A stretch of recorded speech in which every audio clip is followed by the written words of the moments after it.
नमस्कार दोस्तों, जय श्री राम, जय श्री राधे कृष्णा, हर हर महादेव। मित्रों, आज हम बात करेंगे तुलसी मैया और शालिग्राम भगवान के बारे में।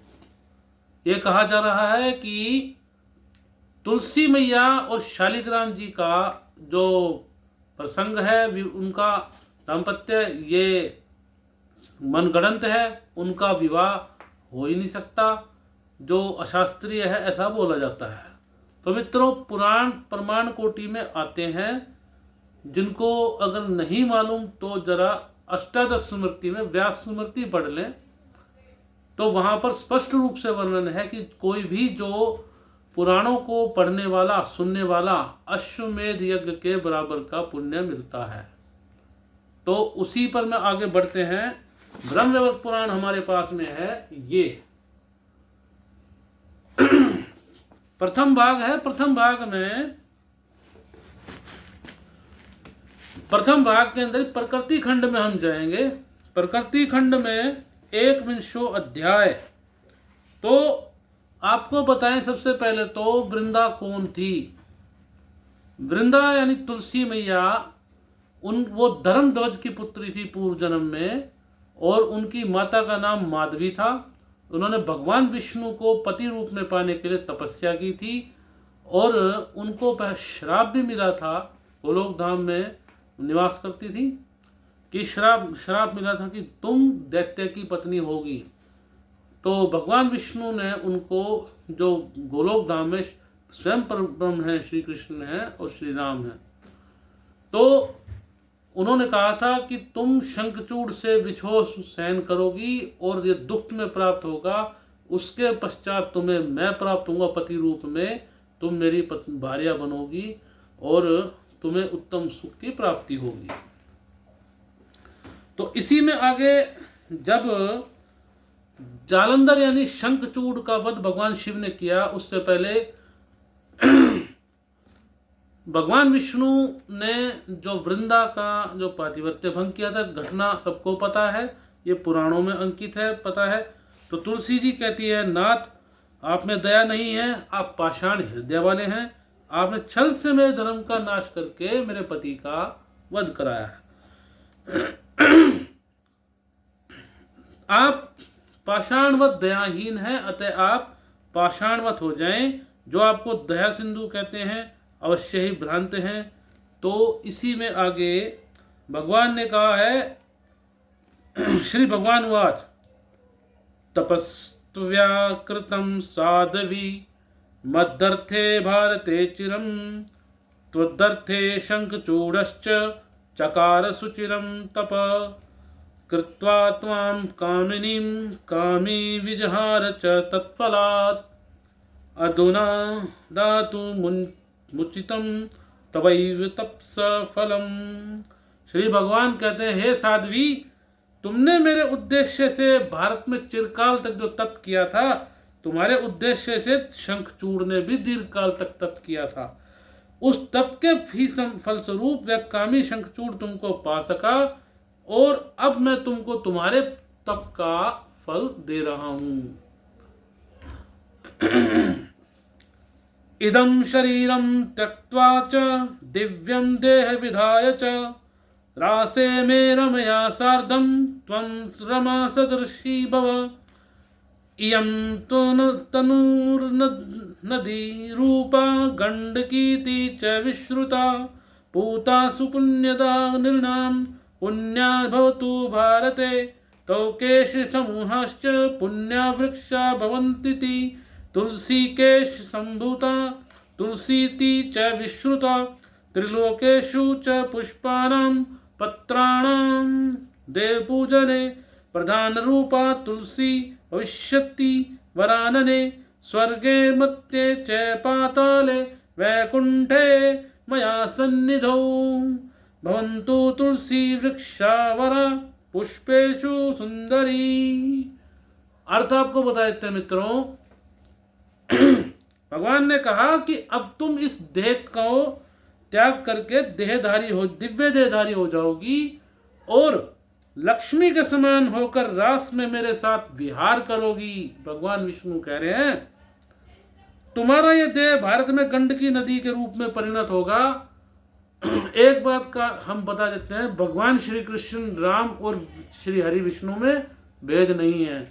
कुछ लोग जो भेद करने का प्रयास करते हैं, तो बता दें, साकेत में श्री राम परब्रह्म है, वही गोलोक धाम में श्री परब्रह्म श्री कृष्ण है, और वही श्रीमन नारायण वैकुंठ में लक्ष्मीपति हैं। वैकुंठ में उनकी 4 पत्नी कही गई हैं, लक्ष्मी, गंगा,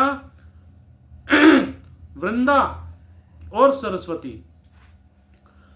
यहाँ पर वृंदा तुलसी 4थे नंबर की पत्नी कही गई है। ये सरस्वती मैया ब्रह्मा जी की पत्नी से भिन्न है।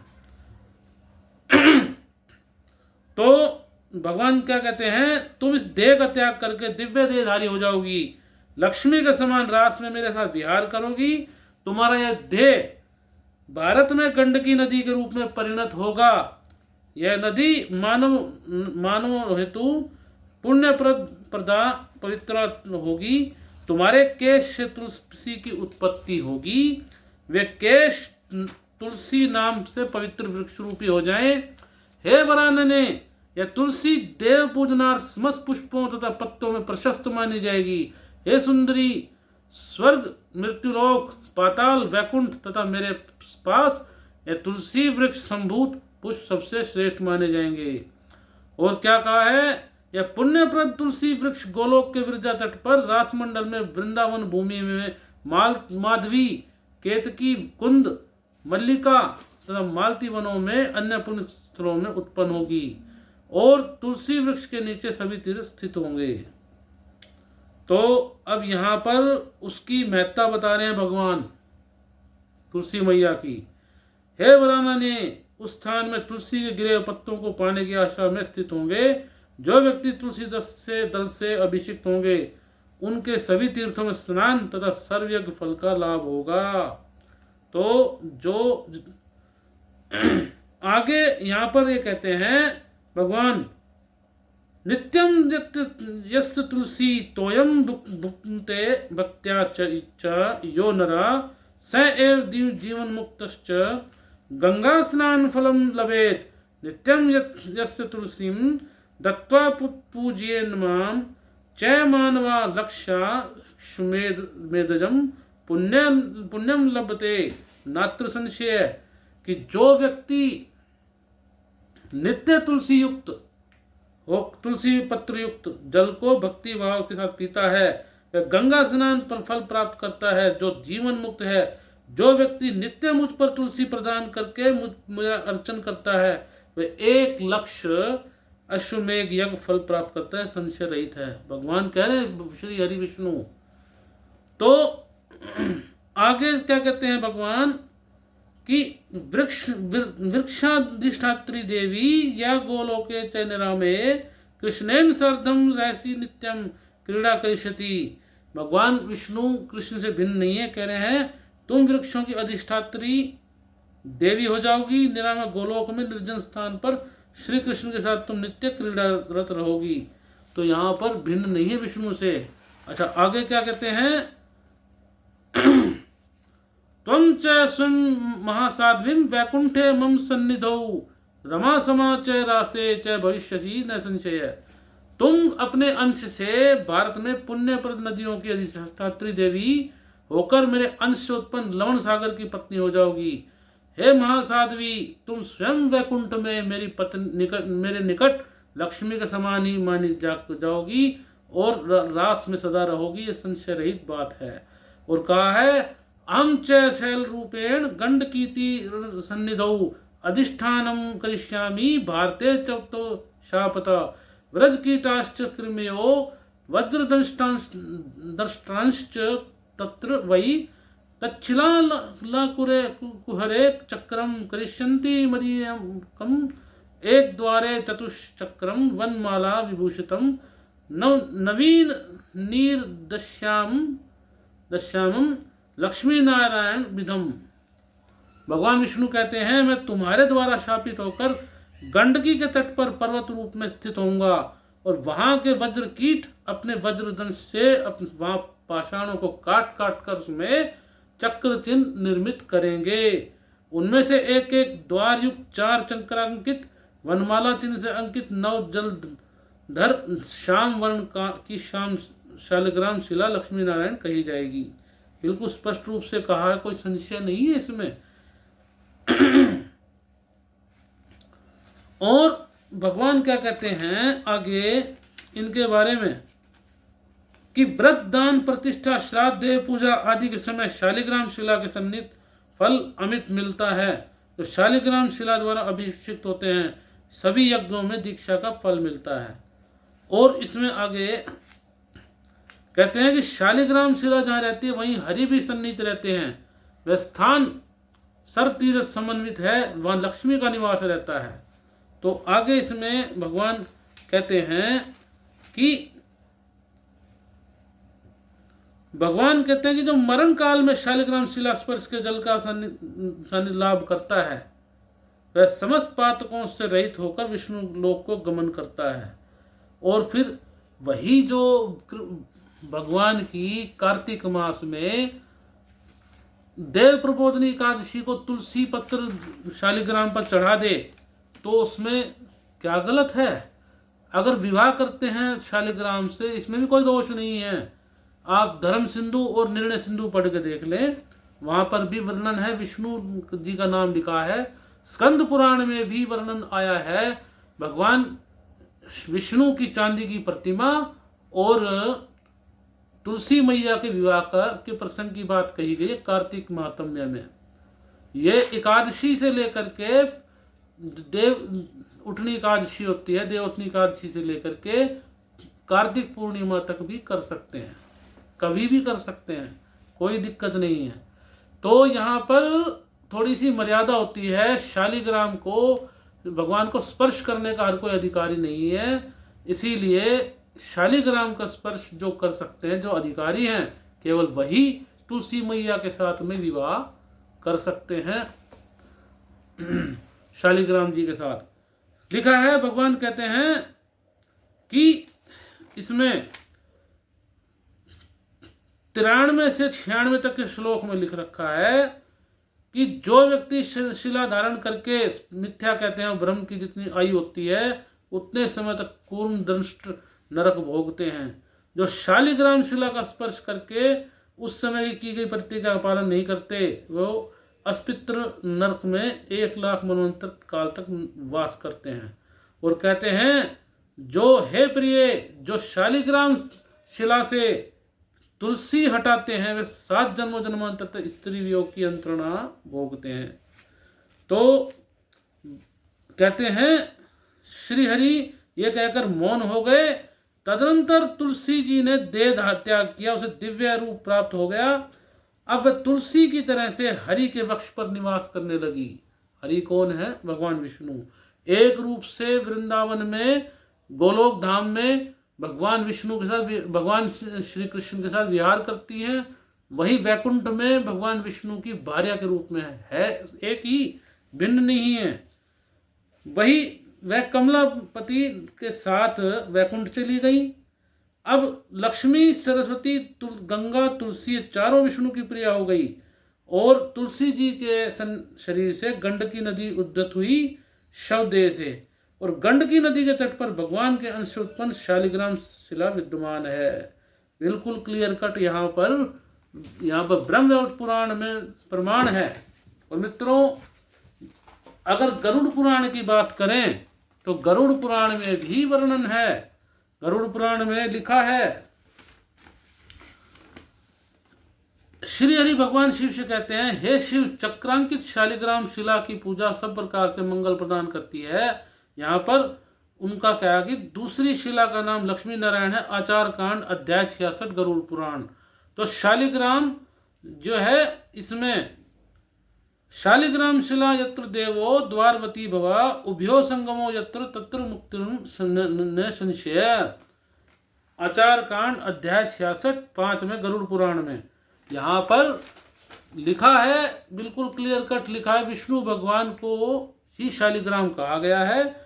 और कार्तिक शुक्ल पक्ष की प्रबोधनी एकादशी का महात्म्य श्री पद्म पुराण उत्तर खंड में अध्याय 62 में लिखा है विहाय सर्व पुष्पाणि मुनि पुष्पेण केशवम कार्तिकेयोर ये भक्त्या वाजी मेद फलम लभेत तुलसी दलानी पुष्पाणि ये यच्छन्ति जनार्दने कार्तिके सकलम पापम वत्स जन्मायुतम दहेत। अर्थात सभी पुष्पों को छोड़कर जो कार्तिक के महीने में अगस्त पुष्प से ही श्री भगवान की पूजा करता है वह अश्वमेध याग का फल प्राप्त करता है। जो मनुष्य तुलसी दल तथा उसके पुष्पों को भगवान पर चढ़ाता है उसके 10,000 जन्मों के पाप नष्ट हो जाते हैं। तो कार्तिक मास में महाविष्णु जनार्दन की तुलसी से नियम पूर्वक पूजा करनी चाहिए। ये पद्म पुराण में लिखा है। कहाँ अर्थ किसका कर रहा हूं? ये 68वां श्लोक है, उसका अर्थ है इष्ट्वा कर्तु शतैर्देवान् नन्त्वा दान्यान्यने कशः तुलसी दलेस्तु तत्पुण्यम कार्तिके केशवार्चने। अर्थात कार्तिक मास में महाविष्णु जनार्दन की तुलसी से नियम पूर्वक पूजा करनी चाहिए। सैकड़ों यज्ञों के द्वारा देवताओं की पूजा करने तथा अनेक दान देने से जिस पुण्य की प्राप्ति होती है उस पुण्य की प्राप्ति कार्तिक मास में तुलसी दल से भगवान केशव की अर्चना करने से होती है। तो ये यहाँ पर जनार्दन शालिग्राम में विष्णु भगवान में कोई अंतर नहीं है। अब यहाँ पर देवी भागवत में भी वर्णन आया है। देवी भागवत में भी बिल्कुल ऐसे ही वर्णन कहा गया है जो हमने आपको बताया।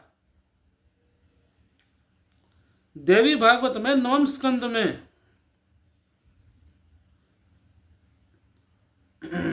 9वें स्कंद में अध्याय नंबर बताते हैं आपको, अध्याय नंबर 25 में तुलसी पूजन और तुलसी स्तवन का वर्णन और 24वें अध्याय में लिखा है तुलसी जी का की महिमा और शालिग्राम के विभिन्न लक्षण और महात्म्य का वर्णन। वहां पर भी यही वर्णन है। वो आपको पढ़कर बताता हूं मित्रों। भगवान ने लिखा है, बोला इसमें कि हे भद्रे, तुम भारत में रहकर तुमने मेरे लिए बहुत समय तक तपस्या की है। साथ ही शंखचूड़ ने भी उस समय दीर्घ काल तक तपस्या की थी। तुम्हें पत्नी रूप में प्राप्त करके उस तपस्या का फल प्राप्त करके तुम्हारे साथ विहार किया है। ये अध्याय नंबर 24 में 29वां श्लोक। तो यही बात ब्रह्मवैवर्त पुराण में कही गई है और लिखा है तुम्हें, हे रामे, इस शरीर को त्याग करके अब तुम दिव्य देह धारण करके मेरे साथ आनंद करो और मेरी लक्ष्मी के समान हो जाओ। तुम्हारा यह शरीर गंडकी नदी के रूप में प्रसिद्ध होगा। वह पवित्र नदी पुण्य में भारतवर्ष में के मनुष्यों को उत्तम फल देने वाली होगी। तुम्हारे केश समूह पुष्प पुण्य वृक्ष के रूप में प्रतिष्ठित होगा। तुम्हारे केश से उत्पन्न वह वृक्ष तुलसी नाम से प्रसिद्ध होगा और देव पूजन में प्रयुक्त होने वाली त्रिलोकी के समस्त पुष्पों और पत्रों में तुलसी प्रधान रूप मानी जाएगी और तुलसी नाम से तुम पुष्पों के मध्य सदा प्रतिष्ठित रहोगी। और इसमें लिखा है आगे, भगवान ने कहा है कि जो मनुष्य प्रतिदिन भक्ति पूर्वक तुलसी का जल ग्रहण करेगा 1,00,000 अश्वमेध यज्ञों का पुण्य प्राप्त कर लेगा। और यहां पर भगवान ने शालिग्राम का भी महात्म्य का वर्णन किया है कि वज्र जो कीट जो है वहां पर गंडकी नदी के किनारे जो शालिग्राम पर्वत है उनमें चक्रांकित करके भगवान विष्णु के सभी चिन्ह अंकित करके गंडकी नदी में धकेलेंगे। भगवान ने कहा है कि तुम्हारा जो गंडकी नदी का जो रूप है, नदी है, उसके किनारे पर्वत रूप में सदा विद्यमान रहूंगा। तो यहां पर ये लिखा है।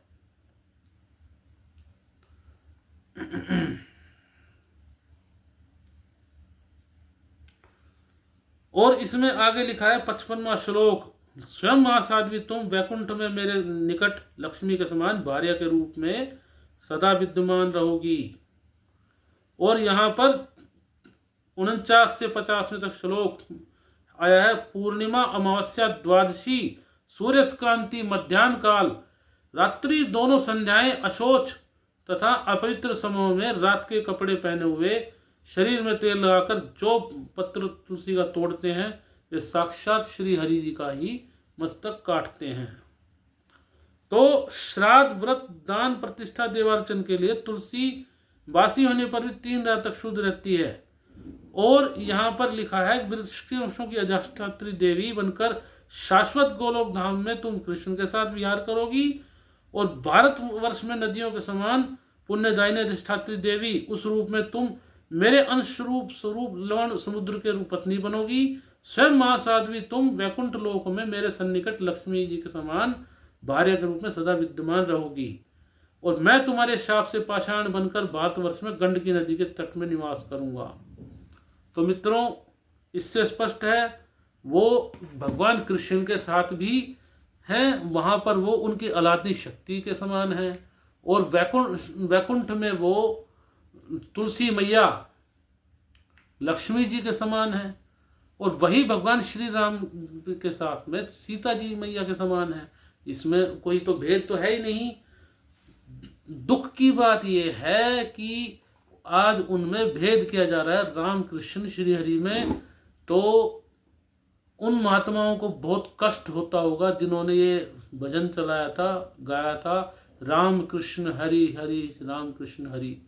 तो मित्रों, वीडियो बहुत लंबी हो जाएगी, तो इसी के साथ मैं विदा चाहूँगा। वीडियो आपको कैसी लगी तो विदा चाहता हूँ।